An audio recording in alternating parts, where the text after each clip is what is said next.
go again. Magandang araw po sa inyong lahat. Good morning mga idol, mga bossing. Marhay na aga sa inyo gabos, mga manoy, mga manay.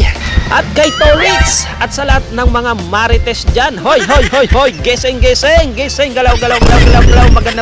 Magandang umaga sa inyong lahat. Hoy! Welcome back sa aking channel na Uramon Agribusiness.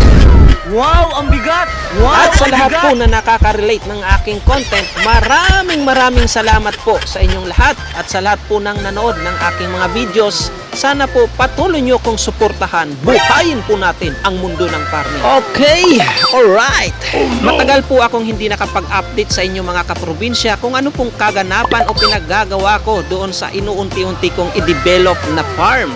Quick update lang po tayo mga kaprobinsya kung ano na po yung development doon po sa aking expansion na concrete piggery house. Ayan po mga kaprobinsya yung ating golden shower tree. Wow! Malaki na po siya.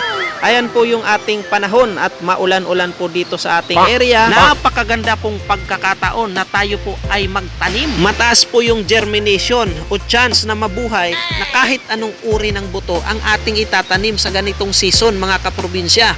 At dahil po sa maulan, tulog po yung ating mga alagang pusa. Ay, salamat naman po mga kaprobinsya. Nagpakita na po si Haring Araw. Ayan po yung ating mga alagang aso. Malaya po silang gumala dito sa ating area. Maliban doon po sa mga asong pasaway na mahilig at paborito nilang ulamin ang mga itlog ng ating mga alaga dito. Boss, alam mo nang kalalagyan mo. Alright. Okay, let's continue. At ito naman po mga kaprobinsya, yung ating inahing baboy.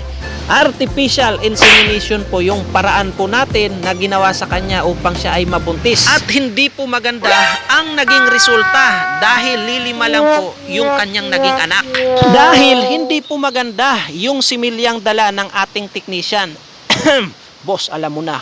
Hoy! Hindi ka na makakaulit. At ito naman po mga kaprobinsya, yung ating mga inahing baboy. Dalawa po yung buntis pa natin na ating inaantay na kanyang isilang ang kanyang mga anak. Excited po tayo mga kaprobinsya na masilayan yung ating mga bagong biik. Inaasahan po natin at tiyak po tayo na malulusog yung ating mga biik. Tayo po ay nagluluto ng alternatibong pagkain ng ating inahin na kung saan makukuha lang po natin dito sa ating paligid. Mga talbos ng gulay, prutas, paraan po para po tayo ay makatipid. At ito na po mga kaprobinsya yung ating update sa ating pinapagawang expansion na concrete piggery house. Kompleto na po yung bubong at naikabit na. May konting damage po yung ating yero dahil hinahakot pa po namin ng karosa yan.